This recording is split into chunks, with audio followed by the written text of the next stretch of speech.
আমার তো মনে হয় পুরা ইন্ডিয়ার টিমটাই হামজার পকেটে এখন। মানে ইন্ডিয়ানরা অনেক ফাঁকাফাঁকি করছে যে ভাই হামজা একজন কি করবে। আমার মনে হয় তাদের বোঝা উচিত যে হামজা একজন কি করবে। আর তারা অনেক বলতেছিল যে আমাদের জামাল ভুঁইয়া কেন বলছে হামজা আর সুনীল ছেত্রীর তুলনা হয় না। আজকের ম্যাচে ক্লিয়ার একটা একটা প্লেয়ার পুরা ইন্ডিয়ার সিস্টেম, ইন্ডিয়ার আইএসএল, ইন্ডিয়ার স্ট্রাকচার, ইন্ডিয়ার হ্যান সব কিছু, একটা একটা প্লেয়ার সব কিছু তার পকেটে। মানে এই একটা প্লেয়ারকে তারা বিট করতে পারে নাই হামজা চৌধুরী। আর বাংলাদেশের ফিনিশিং লাইনে যদি সিন্ডিকেটের ছোঁয়া আমরা না দেখতাম, ফাহমিদুল যদি থাকতো আমাদের টিমে, যদি আলামিনকে ঠিকঠাক মতো খেলানো হইতো, অবভিয়াসলি প্রথমে যে দুইটা চান্স পাইছে ওখান থেকে একটা নিশ্চিত গোল। বিশেষ করে যেটা সেকেন্ডলি যে চান্সটা পাইছে ভারতের গোলকিপার যে ভুলটা করছে, ওইটা নিশ্চিত গোল। মানে এটা কেমনে মিস করে কেউ। আর এটা গোল হলে বাংলাদেশ ইজিলি জয়। আর এখান থেকে ভারত কামব্যাক করতে পারতো না। ফার্স্ট হাফে ভারতকে খুঁজে পাওয়া যাচ্ছিল না, ফার্স্ট হাফে কোথাও ভারতকে খুঁজে পাওয়া যায় নাই। আর সব জায়গায় হামজা। আর ওরা অনেক বলছে, মানে ওদের ইন্ডিয়ানদের না অনেক গায়ে লাগছে যে বাংলাদেশের মতো টিমে কেমনে একটা প্রিমিয়ার লিগের প্লেয়ার খেলে। তো ওরা নিজেদেরকে একটু সান্ত্বনা দেওয়ার জন্য বলা শুরু করছে, আরে একটা প্লেয়ার কী করবে, একটা প্লেয়ার কী করবে, হ্যান তেন অনেক কিছু বলা শুরু করছে। ইভেন আমাদের অনেকেই মনে করছে একটা প্লেয়ার কী করবে। আমি তখনও বলছিলাম যে একটা প্লেয়ার ভালো হওয়া মানে ওটা টিমকে ইম্প্রুভ করে। আর আজকে আপনারা সেটা দেখছেন যে কীভাবে টিমকে ইম্প্রুভ করছে। বা ভারত কম চেষ্টা করে নাই, অনেক ধরনের ট্যাকটিক্স ইউজ করছে, মাঠের বাইরে অনেক ধরনের নোংরামি করছে, মাঠের ভিতরেও তারা অনেক চেষ্টা করছে, আপ্রাণ চেষ্টা করছে, তাদের বেস্ট টিম নিয়ে চলে আসছে। যদিও তাদের ইনজুরি ছিল, তারপরও যা টিম আনছে অবভিয়াসলি অনেক বেটার টিম। তারা এটা নিয়ে অনেক কনফিডেন্ট ছিল। তারা এটা নিয়েও বাংলাদেশকে বলতেছিল যে না শেষ করবো, হ্যান্ড করবো, 3টা 5টা 10টা অনেক কিছু বলতেছিল। কিন্তু শেষ পর্যন্ত কোথায় জায়গা হয়েছে ওদের? হামজার পকেটের ভিতরে। তো কেমন লাগছে আপনাদের একটু জানাবেন কমেন্ট সেকশনে। কয়েকজন তো আমাকে কমেন্ট সেকশনে অনেক থ্রেড দিচ্ছিল, দেখি ম্যাচের পরে আসিস। আরে ভাই ম্যাচের পরে তো আমি বলছিলাম যে আমি আসবো। আমি যেটা বলছি সেটাই হয়েছে। বাংলাদেশ পয়েন্ট লুজ করবে না, ইদার জিতবে ইদার হারবে। আই মিন ড্র ড্র করবে। হারার কথা তো ভারতের। আমি একটা পুল করছি, ওখানে দিছি বাংলাদেশকে জিতবে না ভারত হারবে নাকি ড্র। তো অনেকে হয়তো খুঁজতেছেন ভারত জয় কই। আমি জানি ভারত জিতবে না ভাই, এসব ফাউল টিম তো মোটেও জিতবে না। আর তাদের এত স্ট্রাকচার, এত এত হ্যান ত্যান সব কিছু আছে, কিন্তু বাংলাদেশের পকেটে, আই মিন বাংলাদেশ বলে সরি, হামজার পকেটের মধ্যে তাদের স্থান হয়। একটা প্লেয়ার তাদেরকে পুরা টিম খেয়ে গেছে চাবাইয়ে। তো এটা আমার দেখতে খুবই মজা লাগছে। যেখানে খুঁজছি লাস্ট যখন 4-5 মিনিট বাকি ছিল তখন হামজাকে দেখে রাইট উইংয়ে। আর মধ্যে যখন ইন্ডিয়া একটু প্রেশার ক্রিয়েট করতেছে হামজা ডিফেন্সে, হামজা প্রথমে ছিল মিডফিল্ডে। আর তারপরে আমি কয়েকটা ওদের লাইভ স্ট্রিম দেখতেছিলাম, কান্না করতেছিল ওরা। মানে এরা পারতেছে না কান্না করতে। তারপরে এরা শেষে বলা শুরু করছে কি, হ্যাঁ আমাদের কি বলে প্রিমিয়ার লিগ থেকে প্লেয়ার নিয়ে এসে আমাদের সাথে খেলানো, এখন কেন তোরা এত ডরাইতেছস গরুর বাচ্চা গরু। এতক্ষণ তো তোরা অনেক লাফাইতেছিলি, একটা প্লেয়ার কিছু করতে পারে না, একটা প্লেয়ার কিছু করতে পারে না, এখন কেন তোরা অজুহাত দিচ্ছস যে প্রিমিয়ার লিগের প্লেয়ার দেখে তোরা জিততে পারস নাই, শরম নাই তোদের। তারপর আরও কত কথা বলছে। আমাদের কয়েকটা ইজি ইজি মিস ছিল। প্রথমত সিন্ডিকেট কোচ ছিল, তারপর হচ্ছে আমাদের কোচের এমন এমন প্ল্যানিং, আলামিনের জার্সি ঠিক নাই, আলামিনকে তারা খেলাচ্ছে না কারণ সে বসুন্ধরার প্লেয়ার না। হ্যাঁ, তো এসব দেখে তো আসলে আসলে কি কি আর বলা আছে। তো আমার মনে হয় এই কোচ এখান থেকে দূর হওয়া দরকার। এই টাকলা মাথাকে এখানে দরকার নাই। এর জায়গায় কোনো একটা ভালো কোচ, যার প্রোফাইল ভালো, যার হচ্ছে রেকর্ড ভালো, ওইরকম প্লেয়ার, ওইরকম কোচ আমাদের দরকার, যে হচ্ছে বাংলাদেশ টিমের জন্য ইম্প্রুভমেন্টের জন্য কাজ করবে, এসব সিন্ডিকেটের জন্য কাজ করবে না। তো আমার মনে হয় আজকের ম্যাচ ড্র হয়েছে, সেটার কারণ হচ্ছে আমাদের কোচ আর সিন্ডিকেট। আমাদের কোচ ও সিন্ডিকেটের সাথে যেহেতু জড়িত, সিন্ডিকেটের ব্যাপারে আমি অনেক কিছু জানতে পারছি। বিশেষ করে একটা ভিডিও আমার কাছে অনেক হেল্পফুল মনে হয়েছে। আমি ওই ভিডিওটা আরও ডিবাং করবো, ওই ভিডিওটা থেকে বিভিন্ন ইনফরমেশন নিয়ে নিয়ে আপনাদেরকে বলবো, যেগুলো আমার কাছে মনে হয় অনেক ইম্পর্টেন্ট। কারণ ওই ভিডিওতে ওরা অনেক ক্যাজুয়ালি আলোচনা করতেছিল, আমার মনে হয় ওটা আরও ডিটেলসে আলোচনা করা দরকার। তো আমরা আস্তে আস্তে ওগুলো ডিবাং করবো। তো সিন্ডিকেটের ব্যাপারটা আমরা ভালো মতো ধরতে হবে। আর কোচ ভারত থেকে আসলে আরও জোতাপিটা করে দৌড়াইতে হবে। কারণ আমি ভালো কথা ইউজ করতেছি না, কারণ আলামিনরে সে খেলাচ্ছে না, যে ভালো ভালো প্লেয়ারগুলোর টিম থেকে বাদ দেয়। সবাই বলে যে এই প্লেয়ারগুলো ভালো, এগুলোর টিম থেকে সে বাদ দেয়। মানে মনে হয় যে পুরো বাংলাদেশে আমরা জীবনে কেউ ফুটবল দেখিনি, আমরা খালি সে নিজে টাকলা মাথায় একজন ফুটবল বুঝে, আর কেউ দুনিয়াতে কেউ ফুটবল বুঝে না। তো এইসব ফালতুগিরি করে লাভ নাই, এরা জোতা দিয়ে মেরে আসলে দৌড়ানো উচিত এই টাকলা মাথারে। কারণ ফাহমিদুল রে বলছে দরকার নাই ভাই, ফাহমিদুলের মতো প্লেয়ার যদি এই জায়গায় থাকতো, 2 নাম্বার যে সুযোগটা বাংলাদেশ পেয়েছে ইজি গোল, ভাই ফাহমিদুল এটা মিস করার জন্য এখানে, মানে এটা ফাহমিদুল মিস করবে না, এরা আমাদের বাংলাদেশি লর্ড অফ ফাইভ যেগুলো আছে, লর্ড, এরাই মিস করবে। কারণ আমরা দেখে আসছি গত 10 বছর ধরে যে এরকম চান্সগুলো বাংলাদেশ মিস করে। ওদিক থেকে দৌড়াই চলে আসতেছে অনেক স্পিডে, তারপর গোল পোস্টের সামনে এসে বাইরে শুট মারতেছে, শুট মারতে পারে না, কি হয়ে যায় আল্লাহ জানে। তো আমরা সেটা সবাই জানি যে আমরা বাংলাদেশের ফুটবল 10 বছর না, এর চেয়ে আরও বেশি সময় ধরে দেখে এটাই বুঝছি যে আমাদের প্লেয়ারের ফিটনেসে প্রবলেম আছে।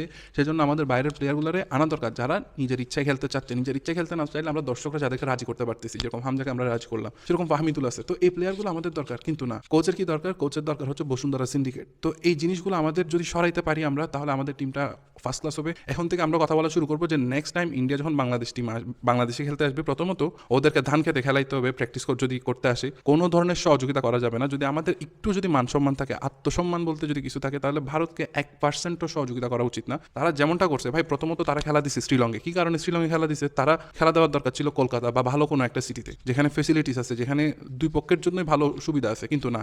তো এটার পিছনে রিজন হচ্ছে কি, এরা নাকি শ্রীলঙ্কা যে স্টেট আছে, ওরা নাকি বিভিন্ন ধরনের ভারতের যে বোর্ড আছে ওদেরকে টাকা পয়সা দিবে, আর হচ্ছে মানে ভারতের হচ্ছে টাকা সেফ হইতো শ্রীলঙ্কায় খেলা দিলে, তো ওটার কারণে ওরা ওখানে দিছে। তো ভালো হয়েছে, তোরা ড্র করছোস, মর এবার তোরা।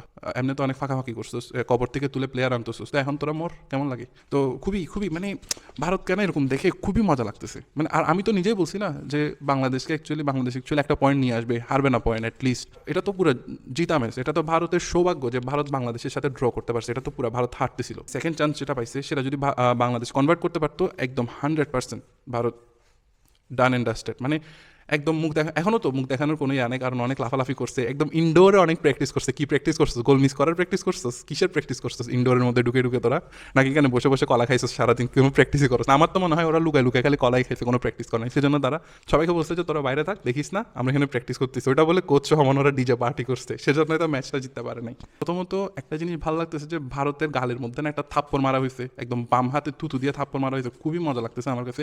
এখন এটা ভারতের গালে বলতেছি, এটা মেইনলি আমি মিন করতেছি কলকাতার যে ছাগলের 3 নম্বর বাচ্চারা আছে এদেরকে, যারা হইতেছে আমার কমেন্ট সেকশনে এসে অনেক লাফালাফি করছে, যাদেরকে হামজা একাই মানে চাবাই খেয়ে গেছে, একদম সোজা সোজা কথা বলে চাবাই খেয়ে গেছে। তো খুবই মজা লাগতেছে। তাছাড়া আমরা ম্যাচটা জিততে পারি না আমাদের নিজেদের ভুলের কারণে, মানে ভারত কাইন্ড অফ হারছে, বাট আমাদের নিজের কারণে আমরা জিততে পারি নাই। যেটা আমরা কোচ বাংলাদেশে আসলে সেগুলো সর্ট আউট করবো, কেন তারা সিন্ডিকেটকে প্রায়োরিটি দিচ্ছে।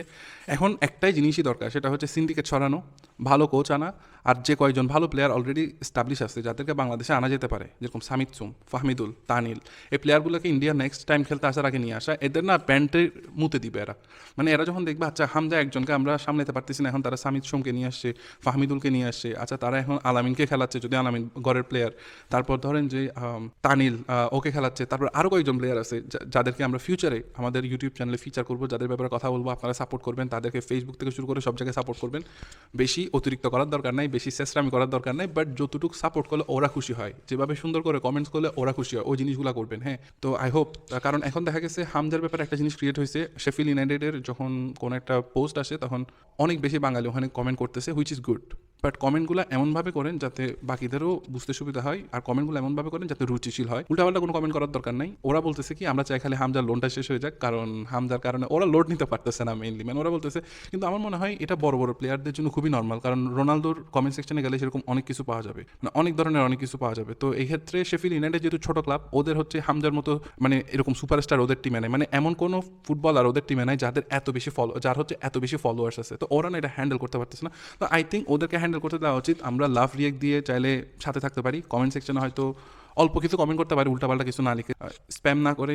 এটা আমাদের নিজেদের রুচিশীলের একটা পরিচয় দিতে হবে। বাট আজকে আমরা যেটা করছি, বিশেষ করে হারি নাই, এই জিনিসটা খুবই স্বস্তির। আর সবচেয়ে বেশি আনন্দের হচ্ছে হামজাকে আমরা মাত্র প্রথম ম্যাচে দেখতেছি। প্রথম ম্যাচে হামজাও একটু হয়তো চিন্তা করবে যে না একটু আস্তে খেলি, একটু করি, মানে প্রথম ম্যাচে এসে তো মানুষ 100% দিতে পারে না, বা প্রথম ম্যাচে এসে সে অনেক এক্সট্রা কিছু ট্রাই করবে না, সে বেসিকটা ট্রাই করবে। হয়তো পরের ম্যাচে আমরা দেখবো যে হামজা, আজকে যেরকম আমরা লাস্টে দেখছি যে হামজা উপরে উঠে গেছে যাতে সাপোর্টটা পায়, হইতে পারে পরবর্তীতে যখন কনফিডেন্ট আরেকটু বাড়বে তখন হয়তো দেখা যাবে সে আরও উপরে খেলতেছে। কিন্তু আজকে হামজা একাই যেভাবে ভারতের 14 গোষ্ঠী আটকায় দিছে, জিনিসটা দেখতে না মানে সেই মানে এটা দেখে না রুশ, মানে ভারত যা করতেছে, ভারত হেড দেয় হামজা, ভারত শুট মারে গলিতে হামজা। শুধুমাত্র একটা গোল কে জানি সেভ করছে, যেটা বাংলাদেশ অলমোস্ট গোল খেয়ে যাচ্ছিল শুরুর দিকে, যেটা অন্য একজন ডিফেন্ডার সেভ করছে, আই ডোন্ট নো ডিফেন্ডার অথবা মোরসালিন কেউ একজন সেভ করছে, বাট বাদ বাকি সব জায়গায় হামজা। আচ্ছা, এই ভিডিওটা শুধুমাত্র হামজাকে নিয়ে, অন্যান্য জায়গায় আমি বলতে চাই মোরসালিন দু একটা ভালো ক্রস করছে, খুবই ভালো।